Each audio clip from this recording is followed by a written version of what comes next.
Olá, pessoas, tudo bem com vocês? Estamos aqui em mais um Falando Asneira com seu amigo Clint, o burro, trazendo mais sabedoria e curiosidade para vocês.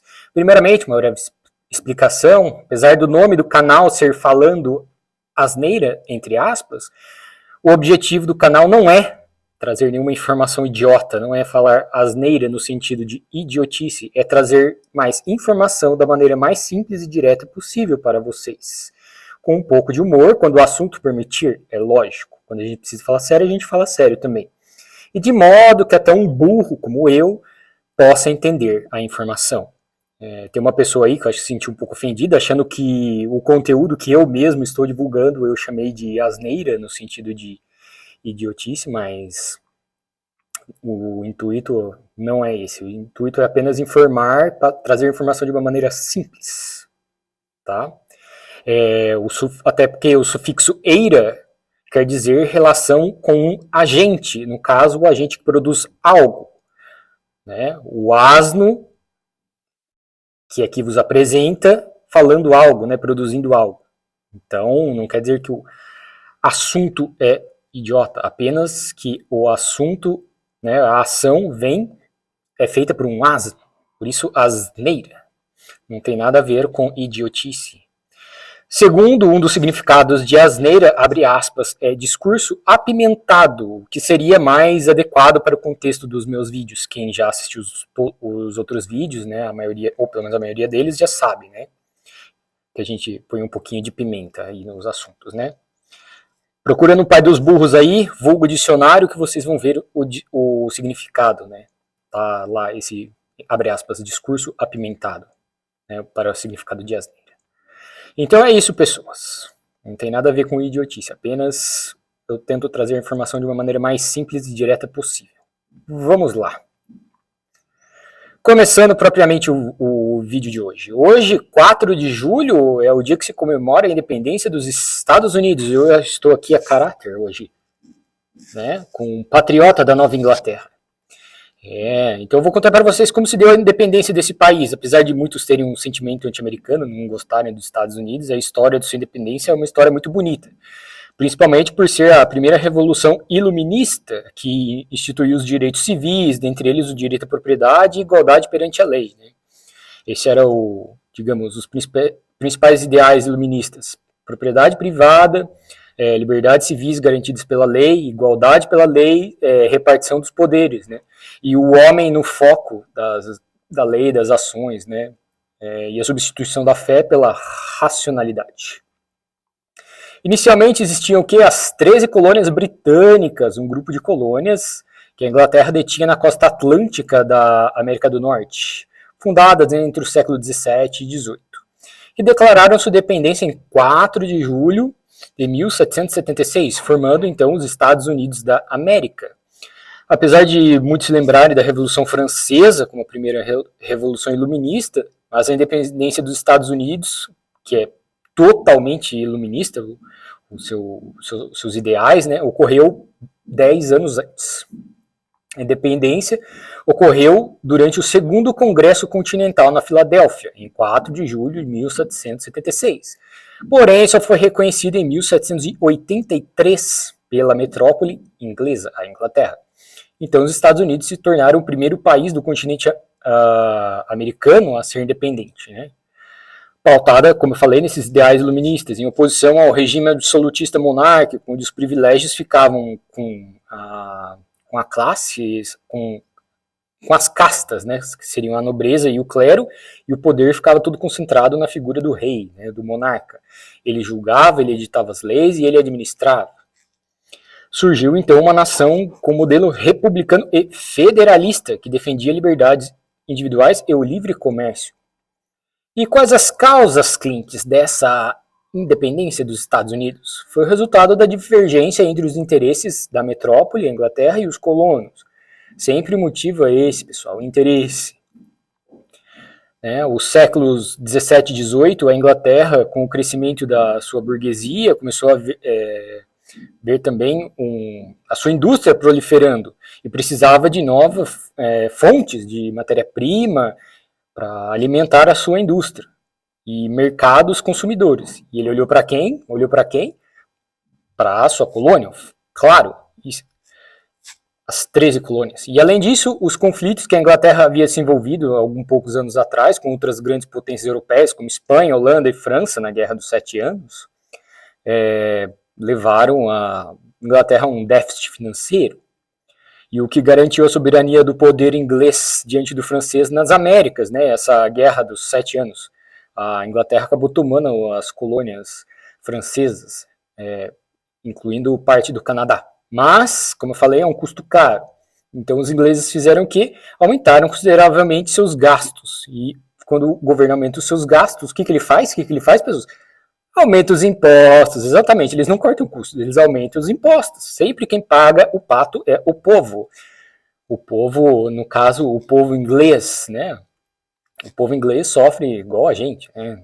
Não vão achando também que eles têm uma vida de rei. Vamos lá. E o exército inglês também foi obrigado. A Inglaterra optou por deixar o exército inglês fixamente nas colônias, como forma de protegê-los, o que também levava esse custo, né, que eles tinham com os militares. E vocês acham que a Inglaterra pagava por tudo isso? Todos esses gastos extras das guerras, de deixar os seus soldados nas colônias? Claro que não, né, pessoas? Como eu falei, cobra do povo, né? Cobrava dos colonos.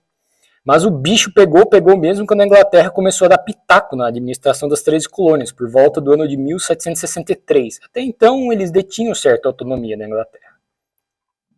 Então, somado a essa necessidade de recursos para a expansão industrial inglesa, aumento dos gastos militares, resultou no que todo governante sabiamente faz, né? Vamos aumentar os impostos. O Estado não gera riqueza, pessoas. Ele não produz. Ele cobra através de impostos e taxas. E emprega esse din-din como for conveniente no momento. Né? O pessoal acha que o dinheiro que o Estado distribui através de assistência isso, assistência aquilo, é o governo que imprime dinheiro. Não, ele arrecadou de alguém para poder dar para essa outra pessoa. Não vou entrar no mérito se isso é correto ou não, porque tem gente que realmente precisa, mas só para vocês saberem que não existe almoço grátis, pessoas. O Estado não gera riqueza. A partir, então, de 1760, 5 leis foram impostas pela coroa inglesa nas 3 colônias. Primeiro, a lei do açúcar, que aumentou impostos sobre o quê? Sobre o quê? Sobre o milho. Não, claro que não, né, mané? Sobre o açúcar. Depois o vinho, o café, seda. Segundo, a lei da moeda proibia a emissão de papéis de crédito na colônia. Somente os ingleses podiam emitir crédito, ou seja, emprestar dinheiro, né, a juros. Só os ingleses podiam fazer isso. Os americanos, no caso os colonos, não podiam fazer isso. Terceira lei, a lei do selo. Essa foi a pior e a que mais revoltou os colonos. Toda publicação em papéis, contratos, jornais e documentos, já que não existia metaverso naquele mundo, nada era digital, era tudo no papel físico, precisava ter um selo real, mediante a pagamento. Lógico, não era de graça. Qualquer semelhança com os cartórios de hoje em dia é mera coincidência, viu, pessoas? O que também servia de um modo como censurar os colonos, né, já que os fiscais ingleses sabiam tudo que estava acontecendo, né? Tudo que os jornais estavam publicando, o que as pessoas estavam escrevendo em suas cartas, etc. Quarta lei, a lei da hospedagem, onde os colonos eram obrigados a abrigar os soldados ingleses em sua casa. Além de pagar para manter os soldados lá em solo americano, os colonos eram obrigados a fornecer um cômodo da sua casa para os soldados. Era uma delícia, né? E os atos Townsend, era o último ato, né, a última lei, que versava sobre impostos sobre vidro e chá. O impacto desses atos foi muita revolta entre os colonos. Tipo 0,25 centavos, né, de aumento no ônibus na época da companheira Dilma.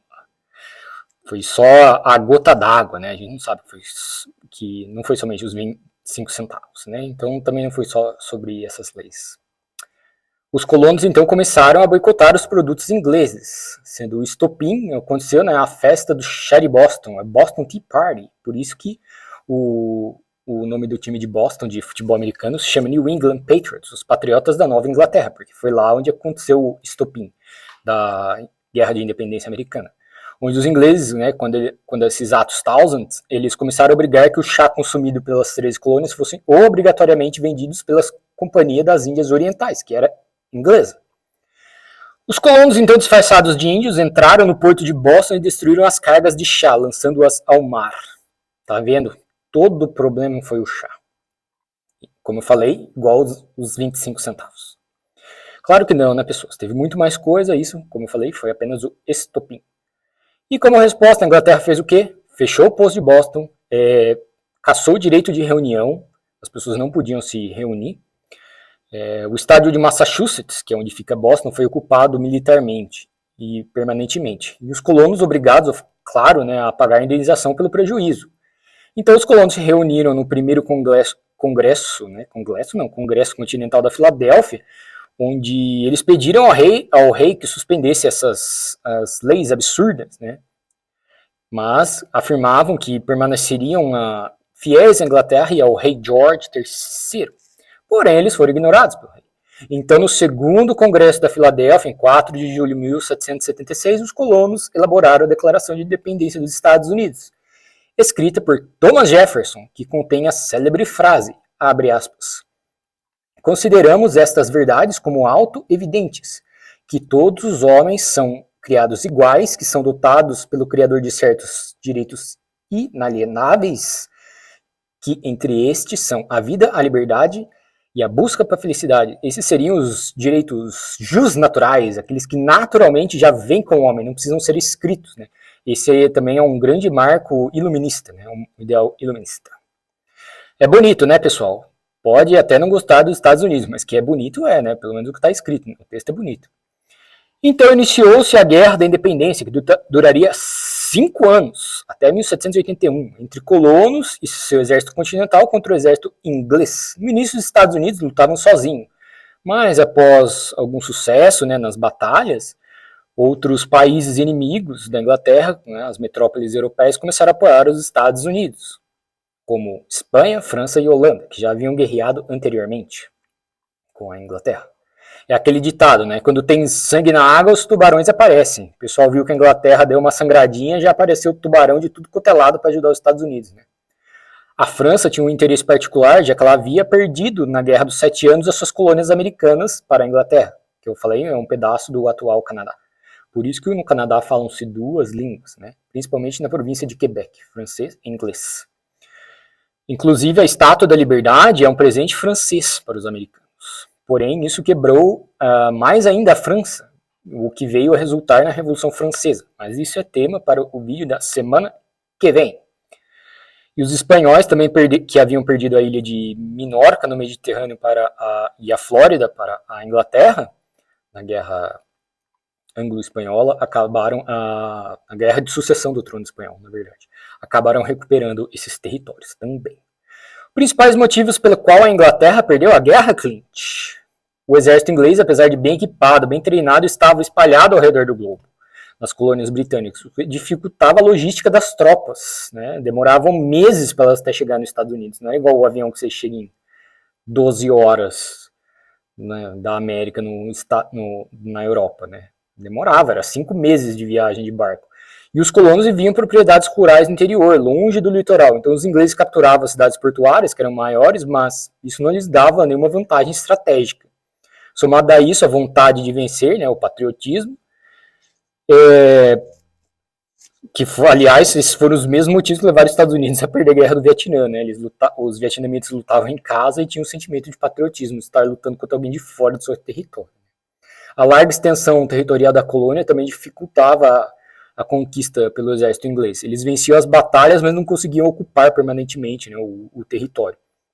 E a falta de um comando central por parte dos colonos dificultava a vitória inglesa, que não era igual invadir um país europeu. Você ia lá, invadia a Espanha, ocupava Madrid, que era a capital, acabou, né? Corta a cabeça da cobra e já era. Né? Nos Estados Unidos, eles não tinham um governo central, uma cidade central que controlava o poder, então ficava meio difícil.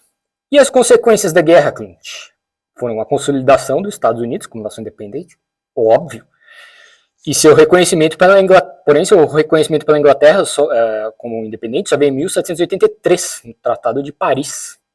a recuperação dos territórios perdidos pela França e pela Espanha, nas guerras contra a Inglaterra, e a propagação dos ideais iluministas, como eu já falei, né? Os direitos naturais do homem, divisão dos poderes, os direitos civis, direito de propriedade, essas coisas, né? E a consolidação do sistema republicano de governo e o declínio colonial da Inglaterra na América. E para mim a consequência mais importante foi o estabelecimento de uma Constituição escrita em 1787. Apesar da Inglaterra ter uma base constitucional, ela não tem uma Constituição única em um documento uno escrito, né? São vários documentos agrupados, né? Os Estados Unidos tem essa primeira Constituição, tem uma Constituição há 235 anos. E nesse tempo teve apenas 27 emendas, que seriam as nossas PECs, propostas de emenda à Constituição. A gente já teve umas 10 Constituições e até hoje não conseguimos fazer dar certo, né, pessoal? No Brasil as coisas são difíceis para dar certo. A nossa Constituição mais nova, de 1988, já foi remendada 111 vezes. 111. Os Estados Unidos, em 235 anos, emendou 27. Ou seja, 4 vezes menos, vai arredondando a conta. 3 vezes menos. É isso que eu chamo de trabalho bem feito, né, pessoal? O pessoal fez bem a Constituição, tanto é que ela precisou ser remendada 111 vezes, né?